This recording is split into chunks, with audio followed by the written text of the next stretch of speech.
जी अस्सलाम वालेकुम बच्चों। वालेकुम अस्सलाम। आवाज आ रही मेरी?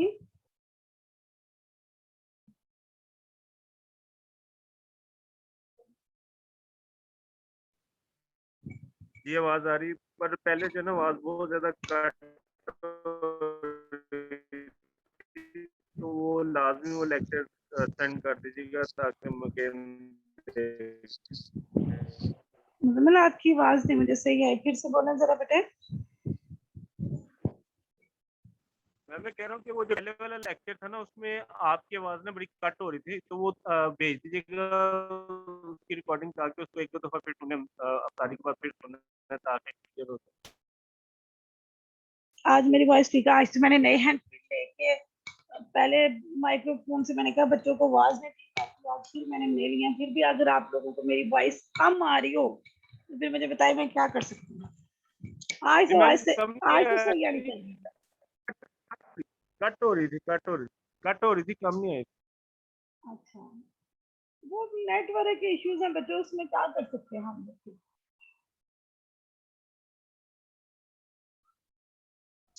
बस ये कि रिकॉर्डिंग भेज दीजिए ताकि हम ना अगेन सुन लेंगे ताकि वो मैं अच्छा सारी सा क्लियर हो रिकॉर्डिंग्स जाए। आपको पता, आप पोर्टल चेक करते हैं, मैं सारी रिकॉर्डिंग पोर्टल पे अपलोड कर देती हूँ साथ साथ।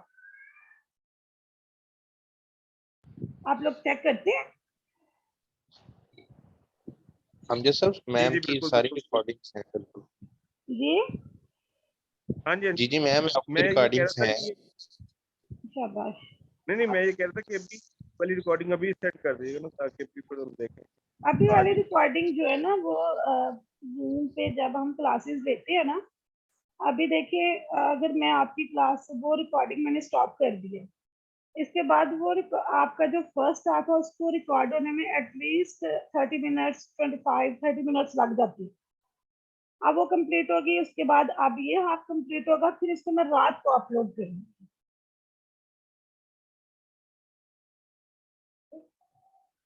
ठीक है, वो थोड़ा सा उसको कंप्लीट रिकॉर्डिंग जो है ना कन्वर्ट होने में टाइम लग जाता है, तो इसलिए मैं रात को आपको अभी ये लेक्चर व्हाट्सएप पे शेयर कर दूंगी और पोर्टल पे भी शेयर कर दूंगी। फिर भी देखिए बच्चों, आप लोगों को लेक्चर सुन के भी समझ में ना आ रहा हो, समटाइम्स अगर आपको रिकॉर्डिंग पे भी कोई क्वेश्चंस आपकी जो कोई भी अगर पॉइंट्स आपको क्लियर नहीं होते, तो आप मुझे कॉल भी कर सकते हैं, पर्सनली भी कॉल कर सकते हैं, मैसेज भी कर सकते हैं, वॉइस भी कर सकते हैं क्वेश्चन के लिए। मैं आपको उसके इमीडिएटली रिप्लाई करूंगी एज सून एज पॉसिबल इंशाल्लाह। Thank you. आप बस पढ़ना शुरू करें। मैम जी, मिड का एग्जाम कब तक उसकी एक्सपेक्टेशंस हैं? 29 मई इंशाल्लाह, होपफुली। जो नेक्स्ट संडे है ना वो हमारा ऑफ होगा, हो पता नहीं ऑफ होगा शायद, मैडम सुमेरा से मैं कंफर्म कर लेती हूँ। वैसे तो 10 से 15 जो ऑफिशियल छुट्टियां हैं। मैम मेरा नहीं कहा था कि ठीक ऑफ हो नेक्स्ट सैटरडे संडे, ऑफ है? तो उससे नेक्स्ट जो एक पेपर हो। चलो शुक्र है, हमें भी छुट्टी मिल जाएगी।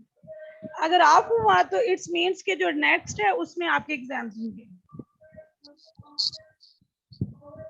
जी मैम। हाँ, तो आप लोगों ने जो आपके पास ये 6 लेक्चर आ गए हैं, आपने इनको अच्छे से पढ़ना है। मैंने जैसे फर्स्ट लेक्चर से लेके अब तक आप लोगों को जो सबसे पहले मैनेजमेंट और जो एडमिनिस्ट्रेटिव थेरीज थी, वो scientific management and administrative theories, जो फर्स्ट लेक्चर में थॉट्स ऑफ स्कूल स्टडीज पे मैंने आपको थेरीज पढ़ाई थी।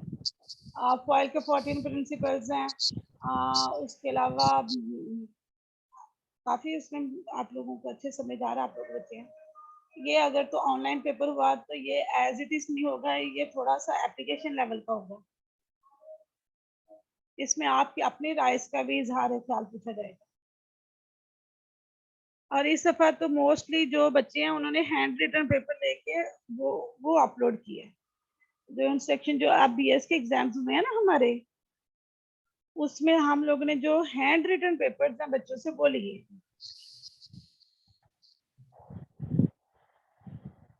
जी मैम। ताकि तो क्या कॉपी। कैंडिडेट जी जी मुजम्मल, क्या पूछ रहे हो बेटे? जी मैम जी, यानी कि पेपर्स पे लिख के उसकी पिक्स वगैरह अपलोड किए होंगे। हाँ, पेपर्स लेके फिर उसकी पिक्स बना के उसको एक फोल्डर में बना के फिर उन्होंने आपको पोर्टल पे अपलोड कर दी। होपफुली आपके लिए क्या इंस्ट्रक्शंस आती हैं, आप लोग उसके आप पास स्टडी पे फोकस करें। आप लोगों के लिए जो भी इंस्ट्रक्शंस आएंगी हम उसको फॉलो कर लेंगे। मैम जी ये नेक्स्ट वीक होंगे पेपर? नहीं मेरे बच्चे, आप ईद सुकून से खाओ। अच्छा ठीक है। ईद आप बड़े सुकून से एंजॉय करें, घूमें फिरें, घर रहें, स्टे सेफ, अपनी सेफ्टी का खास ख्याल रखें। और उससे जो अगला वीक होगा 8 दिन बाद फिर आपको टेंशन देंगे, लेकिन आप लोगों ने तैयारी घर रहना है, कोई बाहर नहीं जाना। तो अपने जो साथ साथ है वो तैयारी भी रखें। लड़कियों बेचारियों को तो काम होंगे, लड़कों ने तो पढ़ना ही है, पढ़ें ध्यान से। ठीक है मैम। हाँ चले जी। Common errors while judging others, कहते हैं कि जो कुछ हम किसी को जज करते हैं उसमें कुछ कॉमन एरर्स होते हैं। एरर्स मींस क्या है? सबसे पहले क्या है? Selective perception. मैम किसी जी को इसमें हमारे थ्योरी थी, इससे पिछले वाली स्लाइड थी शायद। Attribution theory. जी जी। अच्छा, ये एट्रीब्यूशन थ्योरी परसेप्शन हमने पढ़ ली थी, ये वाली फर्स्ट एंड सेकंड, इंटरनली और एक्सटर्नली, ये वाली। जी इससे लास्ट पीछे वाली स्लाइड जो है, इससे हमें स्टार्ट करना था। जी ये जी तो ये हमने वाली। ये तो हमने पढ़ लिया ना। फर्स्ट जो है इसके दो फैक्टर्स हैं, जो एक इंटरनली कॉज बिहेवियर होते हैं और एक एक्सटर्नली कॉज बिहेवियर होती है। वो कि जो इंटरनली होते हैं उनको हम कंट्रोल करते हैं, और जो एक्सटर्नली होते हैं कुछ ऐसे फैक्टर्स होते हैं जिनको हम कंट्रोल नहीं कर सकते। इससे जो अगली है ये है डिस्ट्रक्टिवनेस। Let's us for the evaluation purpose take an example of ex workers coming late for duty. When we carry out interpretation, there are two factors. One, whether arriving late he is the usual or unusual behavior. कहता है for example एक employ है, वो duty पे late आ रहा है, तो उसके बिहाइंड क्या रीजन है? हमने ये सिर्फ नहीं देखा कि वो एम्प्लॉय लेट आया। अगर तो वो यूजुअली लेट आ रहा है, या समटाइम्स जैसे कभी कोई एम्प्लॉय लेट हो जाता है, तो जाहिर है जब भी कोई खासकर जो वर्किंग कंडीशंस होती हैं, कहीं पे भी कोई ऑर्गेनाइजेशन जहाँ पे आप वर्क कर रहे होते हैं, तो वहाँ पे आपके टाइमिंग, आपकी पंक्चुअलिटी, आपकी रेगुलरिटी बहुत ज़्यादा नोट हो रही होती है। ये सिर्फ ये नहीं है कि आपने जाना वहाँ काम करना, आप सारे किसी न किसी ऑर्गेनाइजेशन के अंदर हैं। तो देखिए एज अ टीचर हैं, अगर आप लोग बहुत सारे, आप में से मेजोरिटी जो वो टीचर्स की है माशाल्लाह से, तो आप जब स्कूल जाते हैं तो आपको पता है कि अगर आप फॉर एग्जांपल यूजुअली आप में से हर कोई एक जो टीचर है, अब वो डेली की बेस पर कभी लेट हो रहा है, कभी मतलब कि 5, 10, 15, 20 मिनट समटाइम्स ऐसे होता है कि वो डेली, वो उसके बिहाइंड क्या रीजन है, वो डेली क्यों लेट आ रहा है, ठीक है, उसकी एक परसेप्शन लेवल है। दूसरा जो है वो डेली क्लास स्कूल्स में इन टाइम आ रहा है, तो sometimes due to some conditions जो है वो क्यों लेट, मतलब कि कभी लेट हो जाता है, तो उसके बिहाइंड क्या रीजन है जिसकी वजह से वो लेट हुआ है। ये यानी कि ये नहीं है कि आपने जस्ट सिचुएशन को देखा और उसके ऊपर जो भी आपका डिसीजन है वो इम्प्लीमेंट कर दिया। आप समटाइम्स जो कि सिचुएशंस होती है वो जो रियलिटी होती है उससे बिल्कुल डिफरेंट होती है। तो ऐसे उसमें ये कहा कि it is usual, it is attribute to internal factor on which X has full control. कहते हैं अगर तो वो नॉर्मल रूटीन पे, जैसे को पहले उसने दो फैक्टर्स बताए हैं, इंटरनली फैक्टर जो होते हैं उनको हम कंट्रोल कर सकते हैं। अगर तो वो आदतन लेट आ रहा है तो वो अपनी आदत को चेंज करके इंटरनली वो जो चेंज करके खुद को वो इन टाइम आ सकता है।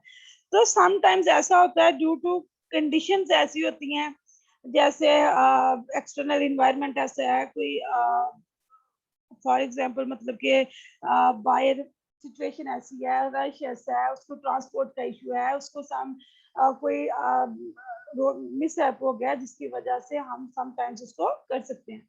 तो यानी कि जो उसको ना चाहते हुए भी वो कोई एम्प्लॉय जो लेट हो जाता है फॉर एग्जांपल, तो जो डेली की बेस पे आने वाला है, वो अपनी जो कंडीशन है उसको कंट्रोल कर सकता है। वो जो इंटरनली बिहेवियर कॉज है उसकी, वो उसकी सिचुएशन को कंट्रोल कर सकता है। उसके बाद consensus this factor refers to the group behavior if the entire group taking the same route came late on the duty. वो डिस्ट्रक्टिवनेस में जो इम्प्लाइज यानी कि इंडिविजुअली उनको एक्सप्लेन किया हुआ है, इसमें जो ग्रुप को बयान किया हुआ है कि on the duty causation is attributed to external factor but by some chance if x only has late then the causation would be internal. कहता है कि अगर एक पूरा ग्रुप ही ड्यूटी पे उसके आने की ही रूटीन जो है ना वो बिल्कुल लेट है तो ये एक एक्सटर्नल फैक्टर है जिसको हम नहीं चाह के कंट्रोल कर सकते। अगर सम टाइम्स कोई किसी कंडीशंस की वजह से आ रहा है तो उसको हम कंट्रोल नहीं कर सकते। कंसिस्टेंसी है, इसका क्या है कि अगर if the behaviour of mister x is consistent that is if he is consistently coming late then attribution should be to the internal factor। कहता है कि अगर वो consistently late आ रहा है यानी कि एक उसके बिहेवियर में ये consistency आ गई है कि उसने जानबूझ के जानना चाहते हुए भी लेट आना है, तो अगर वो चाहे तो उस फैक्टर्स को जो इंटरनली उसके ऊपर इफेक्ट कर रहे हैं तो उनको कंट्रोल कर सकते हैं। In such case there is a highly internal causation if x came late once in the while। कहता है कि सिर्फ अगर sometimes वो just x due to some reasons causations की वजह से सिर्फ एक दफा लेट हुआ है तो would be low and attribute to the external factors जो बाहर के environment की वजह से रश की वजह से कुछ ऐसी conditions की वजह से लेट हुआ है जिनको हम कंट्रोल नहीं कर सकते। जब इंसान कुछ ऐसी चीजें होती है ना जो ह्यूमन कंट्रोल्स के अंदर होती हैं, जैसे आपको पता है कि आपका बिहेवियर बहुत अग्रेसिव है, आपको पता है तो आप ऐसे रीजंस अप्लाई करेंगे जिसकी वजह से आप खुद को कंट्रोल कर सकें। एक होता है कि ना चाहते हुए भी बाहर एक ऐसी कंडीशंस है आपने कहीं इवेंट पे जाना है तो ड्यू टू रीजंस आप वहां तक नहीं पहुंच सकते तो वो एक अलग चीज है। और एक आदतन आप किसी चीज जगह पे लेट जा रहे हैं तो वो फिर अगर आप अपनी आदत को चेंज करना चाहें तो कर भी सकते हैं, ये कोई इतना आपको बिग फैक्टर नहीं है कि आप जिसको चेंज नहीं कर सकते। एट्रीब्यूशन एरर क्या है? Fall in the self contentedly is generally attributed to the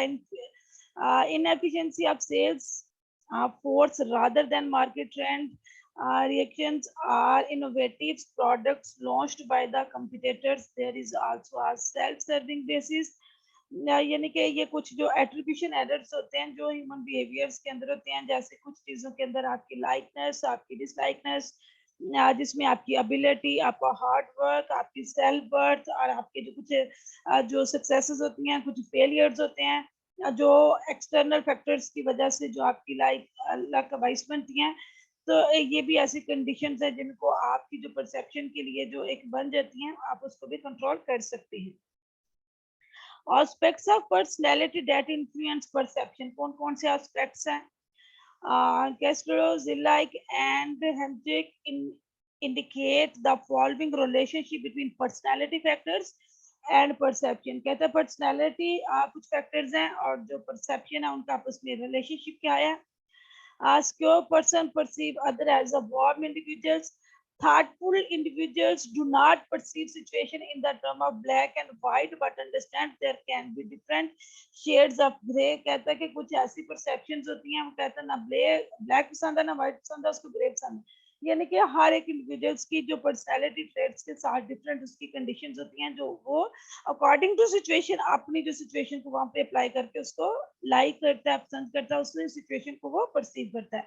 Hence they do not make judgment based on the single piece of evidence। कहता है कि किसी सिंगल पीस के ऊपर वो किसी किस्म की कोई ऐसी जजमेंट नहीं करता। Self accepting people perceive other like and accepting them। Those who are not self accepting tend to distrust others। Self accepting persons also expect others easily while he is not trust of others who are not self accepting। कहते हैं कि self expecting जो persons होते हैं किसी चीज के बारे में, वाइल उनको जो इजीली किसी भी चीज के ऊपर वो ट्रस्ट कर लेते हैं। नहीं, समटाइम्स ऐसा होता है कि एक इंसान कहता है कि उसकी जो परसेप्शन है ये है कि हमें किसी के ऊपर ट्रस्ट करके तो कम से कम देखना चाहिए, उसके अल्टरनेटिव जो दूसरा कहता है वो कहता है नहीं, अगर हम उसके अल्टरनेटिव कोई और सिचुएशन अप्लाई करें तो that is the best way. Common errors क्या है? वाइल अदर जजिंग को कॉमन कौन से एरर्स हैं? बेसिकली Selective perception क्या है? People selectively interpret what they see based on their attitudes, interest, background and experience. कहते हैं कि समटाइम्स हम किसी लोगों को जो सिलेक्टिवली किसी चीज के ऊपर जो है ना बिहाइंड उनके परसीव कर लेते हैं, उनकी परसेप्शन कर लेते हैं, जैसे उनकी इंटरेस्ट, एटीट्यूड, उनका बैकग्राउंड एक्सपीरियंस क्या है. In any organization, so many things keep happening, but different people will perceive one factor differently. किसी भी ऑर्गेनाइजेशंस के अंदर जो लोग हैं वो एक दूसरे से जो परसेप्शन डिफरेंटली चीज को परसीव, कोई भी इवेंट हो जाता है, कोई ऐसी सिचुएशन आ जाती है, तो कहते कोई भी ऐसी थिंग जो कभी अनकॉन्शियसली हैपनिंग हो जाती है, तो उसके बारे में जो उनकी परसेप्शन है वो हर इंडिविजुअल्स की उसके बारे में डिफरेंट बेस के ऊपर होगी. It is important that when we read others, we make a mistake reading with speed and putting sales on what has been selectively seen by the perceiver. So correct perception and individual must be observed, studied, tried, and later perceived without any individual base. कैसे individuals को उसकी किसी चीज के ऊपर base करें. आप for example इसको छोड़ें, आप अपनी आम जिंदगी में भी आप कहते हैं कि आप अपने परसेप्शन से किसी को जज कर लेते हैं. आप ड्यूरिंग क्लास बैठे, आपकी जो अपने क्लास फेलोज हैं, आप वहां पे अपने जो परसेप्शंस हैं, एक टाइम इस टाइम क्लास क्या लेनी होती है, एक तो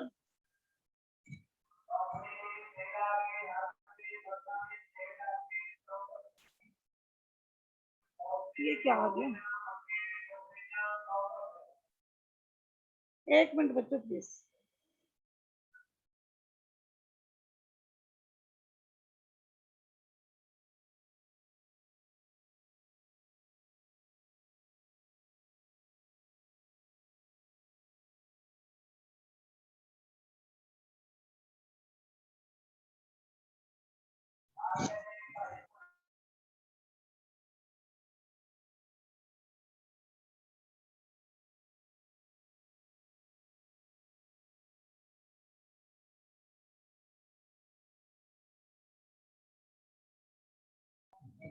जी बच्चों, वॉइस आ रही है मेरी?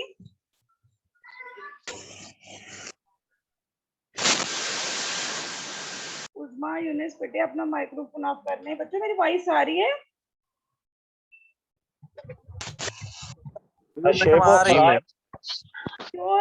शोर में क्या करूं?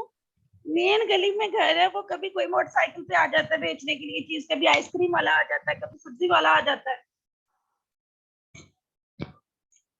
उनके स्पीकरों की आवाज लास्ट कमरे तक भी अंदर जाती है. चेक कर ले. इसलिए जब हम रिकॉर्डिंग करते थे ना, तो रात को जब सब लोग सो जाते थे तब रिकॉर्डिंग करते थे, ताकि रिकॉर्डिंग के दौरान किसी की कोई आवाज ना आए.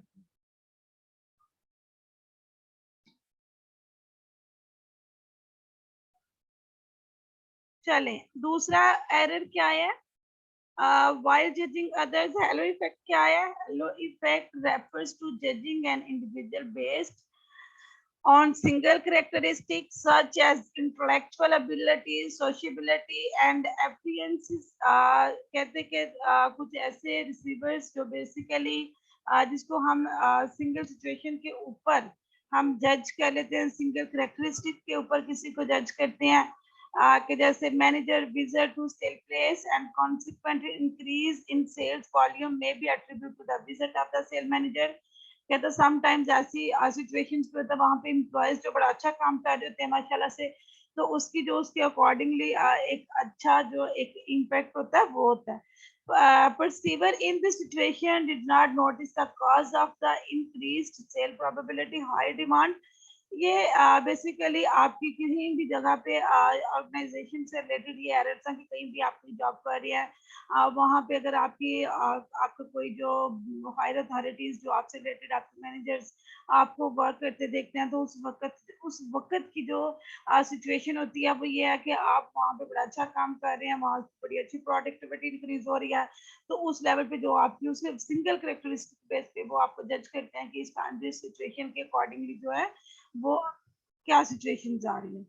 उसके बाद प्रोजेक्शंस क्या हैं, you assume a person based on your own trait and not what he actually possesses. If you are hardworking and dependable, you would expect others to be. कहते हैं कि जैसे कि आप किसी भी पर्सन को उसके पर्सनली ट्रेड्स की वजह से मतलब कि ये नहीं है कि एक्चुअली वो क्या कर रहा है, किसी के पर्सनल ट्रेड्स की वजह से आप किसी के ऊपर कोई उनकी परसेप्शंस बना लेते हैं कि जनाब ये जो है ना वो बहुत हार्ड वर्किंग है, ये किसी के ऊपर डिपेंड नहीं करता, यानी कि if a person project the above characteristic in his dealing his traits high, अगर उसको वो अच्छा काम कर रहा है तो डेफिनेटली वो इम्प्लाई करता है कि इसकी जो पर्सनल ट्रेड्स की वजह से उनको किसी की पर्सनल ट्रेड्स की वजह से उसको बेसिकली जज करना है। ये नहीं कि उसकी जो एक्सटर्नल फैक्टर्स हैं वो कौन कौन से हैं, बल्कि ये कि वो बहुत हार्ड वर्क है, वो काम कर रहा है, उससे जो ऑर्गेनाइजेशन की प्रोडक्टिविटी है वो अचीव हो रही है। Construct effect इसका क्या है, basically we do not evaluate a person in the isolation. Our reactions to one perception is relative to the others. एक मिनट बच्चों प्लीज।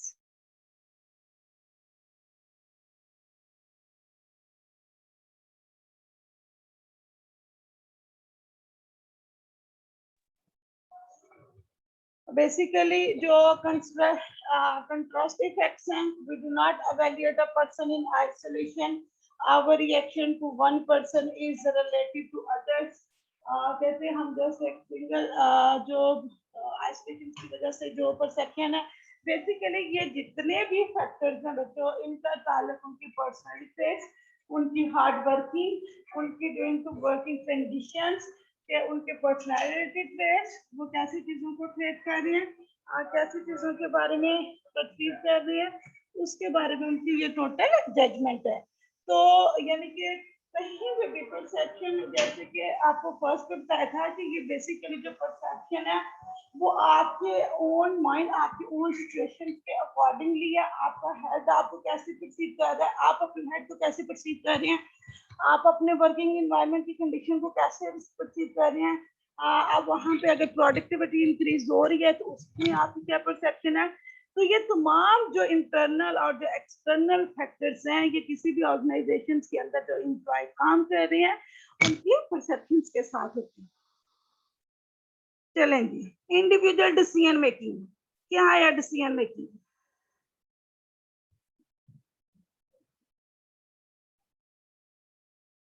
decision making.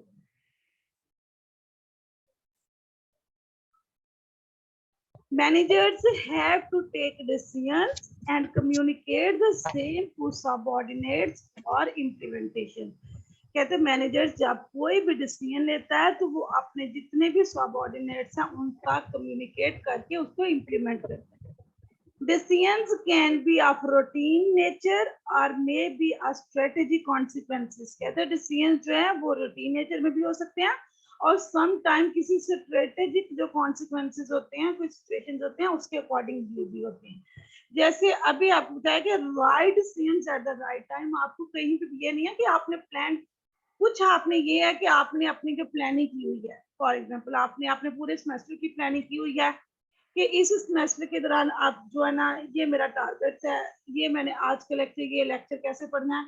बच्चों एक और इम्पॉर्टेंट बात मैं आप लोगों को बता दूं, जो आप लोगों की असाइनमेंट है वो आपके डेली के जो लेक्चर्स मैं करती हूँ, आप लोगों ने उसके ऊपर रिफ्लेक्टिव नोट्स लिखने हैं।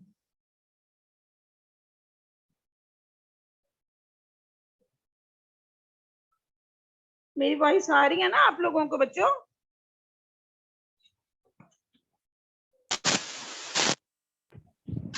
जितने भी लेक्चर्स हैं डेली बेसिस पे जो मैं आप लोगों को, यानी कि वीकली जो लेक्चर मैं आप लोगों को सेंड करती हूँ, हर लेक्चर की आप लोगों ने हैंड रिटन रिफ्लेक्टिव नोट्स लिखी है।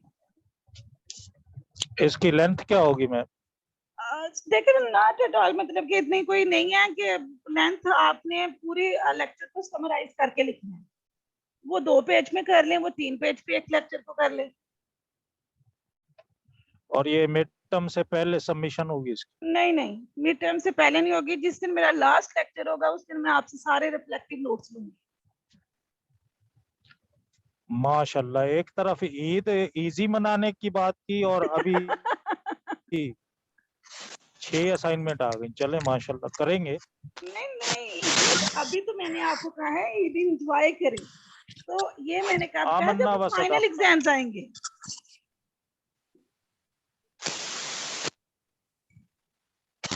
जब हमारे फाइनल अच्छा एग्जाम्स होंगे ना, चले ठीक है। क्योंकि जब मैं फाइनल इसकी करूंगी ना जी जी जजमेंट, जब आपके सेशनल मार्क्स भी तो लगाने हैं ना मैंने, तो जाहिर है प्रेजेंटेशंस लेने का तो जी मौका जी मिलेगा नहीं ना। तो अब आप लोगों ने जी आराम से, जरूरी नहीं है एक ही दिन में बैठ जाएं। मैंने पहले अनाउंस करना था, बाय मिस्टेक में आप लोगों को नहीं कर सकी, सॉरी टू से। लेकिन ये कि अब मैं जो आपके लेक्चर आ रहे हैं, आप उसको थोड़ा थोड़ा करके अगर लिखेंगे तो मेरा ख्याल है कंप्लीट हो जाएंगे। ठीक है। बेटे अपना जज़ाकल्लाह। माइक्रोफोन ऑफ कर लें जरा।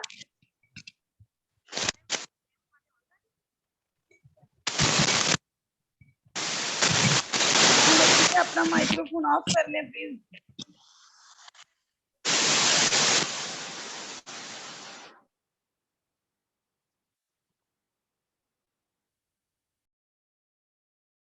सब बच्चों को आवाज सुनाई दे गई है जो कुछ मैंने बोला है?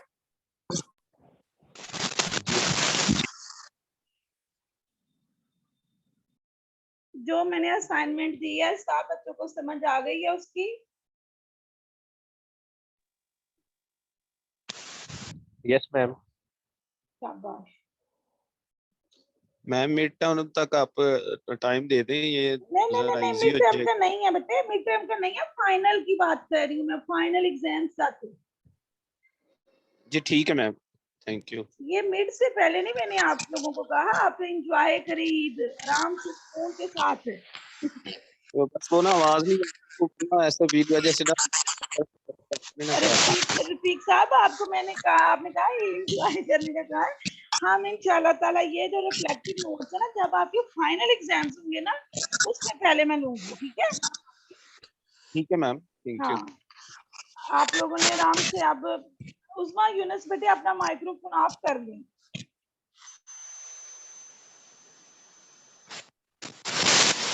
बच्चे अपना माइक्रोफोन ऑफ कर लें प्लीज। अब मैंने आप लोगों से ये रिफ्लेक्टिव नोट्स मीट से पहले नहीं, फाइनल से पहले जितने भी हमारे अब 6 लेक्चर्स हैं और उसके बाद भी जितने लेक्चर्स होंगे, उसमें मैं आप लोगों से at the end final exam से पहले मैं आप लोगों से ये आपके रिफ्लेक्टिव नोट्स कलेक्ट करूंगी, ठीक है? इजी हो ओके गया, मैम। ट्राई करें और आराम से लिखें आहिस्ता आहिस्ता। मिड से पहले ये हमारा आज लास्ट लेक्चर होगा ना फिर? हाँ, ये मिड से पहले आज हमारा लास्ट लेक्चर होगा। आप लोगों के पास 6 लेक्चर्स आ गए हैं, आप लोग पढ़ें इसको। अगर फिर भी आप लोगों को कुछ समझ में ना आए तो आप मुझसे पूछ सकते हैं। अगर नंबर गोंज आके थोड़ा सा होता है आगे पीछे, उसके वो सिग्नल्स हो जाते हैं, लेकिन मेरा व्हाट्सएप चल रहा होगा, आप लोग वहां पे जाके मुझसे कहीं पे भी किसी टाइम भी कोई हेल्प चाहिए हो आप मुझसे मैसेज कर सकते हैं, ठीक है?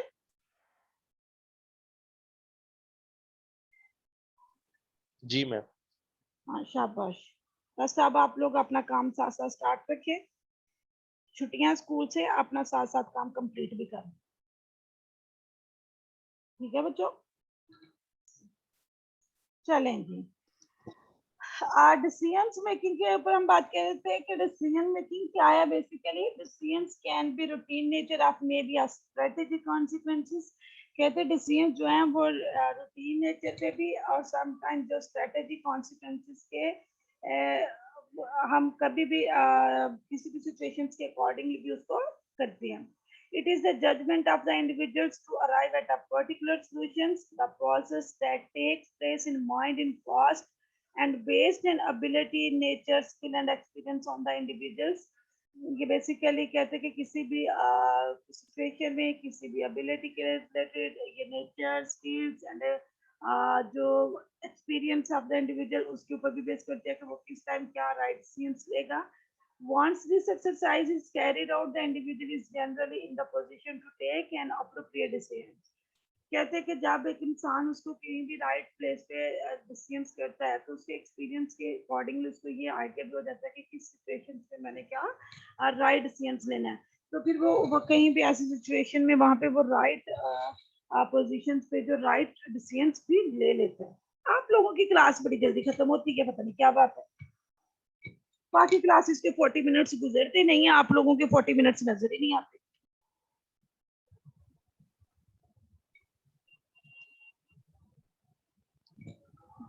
इंडिविजुअल डिसीजन मेकिंग क्या है? Due to information technology revolutions, a manager has to his dispose plenty of information on products, market trends, customer choice, availability of the various resources that go into the run of the organizations. कहते कि कहीं पे भी जब आप कोई situations में कहीं जो मैनेजर्स हैं वेरियस जो रिसोर्सेज हैं उनके अकॉर्डिंगली ऑर्गेनाइजेशंस के अंदर बहुत सारी सिचुएशन में कि क्या टेक्नोलॉजीज क्या यूज होनी चाहिए, मार्केट ट्रेंड्स कैसे हैं, अवेलेबिलिटी रिसोर्सेज क्या हैं, कैसे ऑर्गेनाइजेशंस को रन करना है। He has to use a statistical tools before arriving at the decision. किसी भी डिसीजंस पर पहुंचने से पहले वो डिफरेंट जो स्टैटिस्टिकल टूल्स यूज करता है कि मुझे कौन सी टेक्नोलॉजीज यूज करवानी है, कैसे कितने एम्प्लॉयज होने चाहिए, कैसे जो ऑर्गेनाइजेशन की प्रोडक्टिविटी है हम उसको इंक्रीज कर सकते हैं। बहुत सारे ऐसे वेरियस इफेक्ट्स हैं। And this at time cause an information overload for a manager to take decisions. Decision must be rational and based on the available facts and future expectations for the users. कहते हैं जो एक valid decision होने चाहिए, future causation से related जो है ना वो होने चाहिए, जो यूजफुल और फोर्सफुल और बेनिफिशियल जो डिसीजंस हैं वो लेने चाहिए। Decision in studying of various alternative and selecting the best alternative to the problem. किसी सिचुएशन में किसी में भी जो बेस्ट ऑल्टरनेटिव होता है उसके लिए डिसीजन लेना, that is the best situation when the decision take the mental perception is the carried out. उसमें 3 क्वेश्चंस होते हैं बेसिकली। कहता है what is my aim, objective, goal, what does it involve, how far can I plan? No, कहते हैं कि जब भी कोई राइट मैनेजर कोई राइट डिसीजन लेता है तो उसके बिहाइंड जो वो इन 3 क्वेश्चंस के ऊपर ज्यादा फोकस करता है कि मेरा एम क्या है, ऑब्जेक्टिव गोल क्या है, कैसे इसको फुलफिल करना है, इसके प्लान को कैसे कैरी करना है, कितने ड्यूरेशन के लिए ये डिसीजन मेकिंग होनी चाहिए, यानी कि ड्यूरिंग की कंडीशन इसको अप्लाई करना है।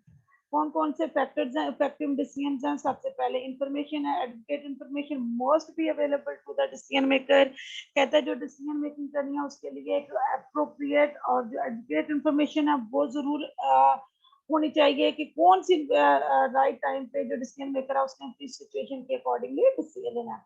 Due to the computer, lot of information may not to available, but is the little consequences. What is important in the amount, quality and information? कहता है कि जब तक जो डिसीजन मेकर है उसके पास इंफॉर्मेशन प्रॉपर नहीं होगी तो वो डेंजरस डिसीजंस भी हो सकते हैं। जब उसके पास एक प्रॉपर और एक फुल जो एडुकेट इंफॉर्मेशन होगी तो अवेलेबल होगी तो उसके लिए जो उसकी इंफॉर्मेशन के अकॉर्डिंग जो डिसीजन मेकिंग करना भी आसान हो जाएगा। बाइसिस क्या है? Every individual decision is highly affected by the value, attitudes and believes. कहता है हर इंडिविजुअल्स के लिए जो हाईली डिसीजंस हैं हाईली अफेक्टेड होते हैं उसके एटीट्यूड्स पे, बिलीव्स पे। Individuals have preconceived ideas about an issues and accept what he want to, यानी कि उसके अपने आइडियाज हैं कि किस तरीके से उसने ऑर्गेनाइजेशंस को वो क्या चाहता है। Organization culture play are decisive role in decision making. If an organization is known for its promptness on next dealings, manager is such organizations would definitely take just appropriate decisions. कहते देखें कुछ बाइसनेस होनी चाहिए, किसी अनबाइसनेस है। बाज़ समटाइम्स आप जो आप लोगों की अपनी एक परसेप्शन होती है कि टीचर की उसके लिए बहुत ज्यादा बाइसनेस है, मतलब कि बाइसनेस जो करता है उसके लिए उसके जो डिसीजंस हैं उसके लिए उसके कंडीशंस के अकॉर्डिंगली समथिंग और होते हैं। लेकिन जब आप राइट टाइम पे राइट डिसीजंस राइट इंफॉर्मेशन के लिए लेंगे जस्ट नॉट फॉर, यानी कि अगर वाइस चांसलर वो ऑर्गेनाइजेशन के लिए वाइस चांसलर कि वो अपनी ऑर्गेनाइजेशन के साथ राइट डिसीजंस करना चाह रहे हैं।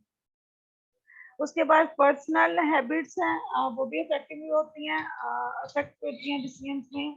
सम peoples are rigid and stick to their own decision, कहते इवन इट इज रॉन्ग, कहते कुछ लोग जो अपने डिसीजन में बहुत ज्यादा रिजिड होते हैं, स्टिक होते हैं, तो वो भी बहुत एक मतलब कि ये एक रॉन्ग डिसीजन भी हो सकता है। Other blame their subordinates for failure and take credit to successful job. Sometimes कहते हैं जो सबऑर्डिनेट्स हैं उनमें बहुत सारे जो फेलियर्स होते हैं, बहुत सारे जो ड्रॉबैक्स आ जाते हैं किसी की सक्सेसफुल जॉब में। तो इसका मतलब ये नहीं है कि एक जो एम्प्लॉय जो सॉरी मैनेजर है, एक जो बॉस है ऑर्गेनाइजेशन को रन करने के लिए, वो स्ट्रिक्टली समटाइम्स आपको उस चीज के लिए आपके लिए हेल्पफुल भी होती हैं कि आप स्ट्रिक्टली उसको एम्प्लॉय करते हैं, लेकिन समटाइम्स आप किसी चीज के लिए बहुत ज्यादा रिजिड बन जाते हैं तो वो गलत भी हो सकते हैं। So time concentrates like a problem is identified and solution is sought within a specific time. अगर आपको कोई प्रॉब्लम मिल रही है, प्रॉब्लम आ गई है, तो आपको चाहिए कि उसको विदिन अ टाइम उसका सोल्यूशन भी होना चाहिए। As the complexity of impact of external variables, यानी कि कुछ ऐसे एक्सटर्नल वेरिएबल्स हैं जो उसके ऊपर इफेक्ट भी करते हैं। तो ये भी in the fast moving area it is necessary to carry out time and space appreciations of the problem involved. Rigid time schedule may necessary that can be followed. कहते हैं कि टाइम जो है ना, अगर टाइम लिमिटेशंस के some times के लिए आपने कहा है कि ये डिसीजन जो है ना इम्प्लीमेंट होना चाहिए, तो उस टाइम को स्ट्रिक्टली फॉलो भी करना चाहिए। डिसीजन में रिजिड नहीं होना चाहिए, तो कि आपने उसको इम्प्लीमेंट कैसे करवाना है, अपने एम्प्लॉयज को कैसे इन्वॉल्व करना है, किस तरीके से आपने जो ऑर्गेनाइजेशंस के लिए हेल्पफुल हो, आपने उस तरीके से इसको इन्वॉल्व करना है। रिस्क टेकिंग, चले ये कौन बताएगा डिसीजन मेकिंग में रिस्क टेकिंग क्या होता है? रिस्क लेना, किसी खौफ को मद्देनजर रखते हुए मैम कोई फैसला करना कि मैं अगर ये कर लूंगा तो हो सकता है कि मेरे लिए बेहतरी हो, और बाज़ औक़ात वो है वो उसका फैसला जो वो सूदमंद साबित होता है। हाँ। तो इस तरह के मानियों में ऑर्गेनाइजेशनल बिहेवियर में आएगा।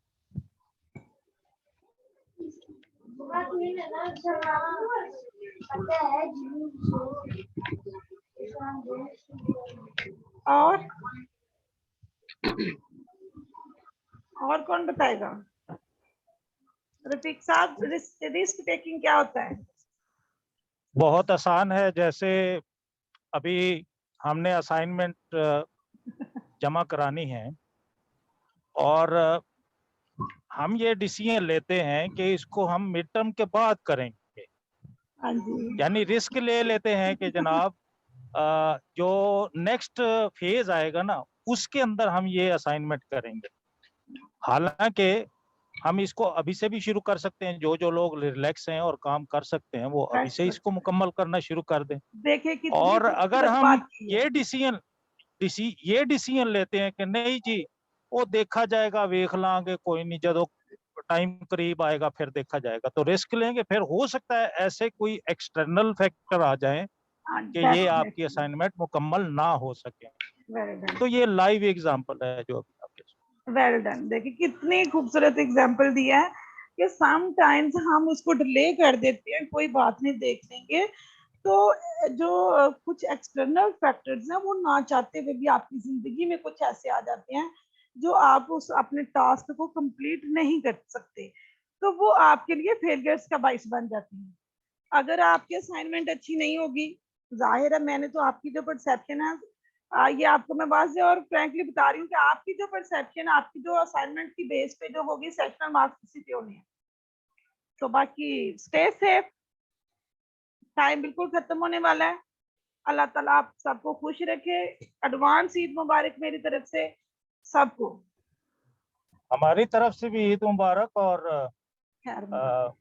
आपके लिए बहुत सारी दुआएं। आपने इतने हार्ड टाइम पे रोजे के साथ बात करना और इतने लंबे वक्त के लिए बात करना और भी ज्यादा मुश्किल होता है, खास तौर पे। बस दुआओं में याद रखिएगा और आप आपके सबको लिए मेरी बहुत दुआओं सारी में दुआएं, अल्लाह आपको सेहत दे, खुश जी जरूर। रखे, सलामत रखे। आमीन जज़ाकल्लाह। जज़ाकल्लाह। ओके बच्चों, फिर अल्लाह हाफिज, एडवांस ईद अल्लाह मुबारक। हाफिज मैम, आपको भी ईद मुबारक मैम। ओके बच्चों, अल्लाह हाफिज।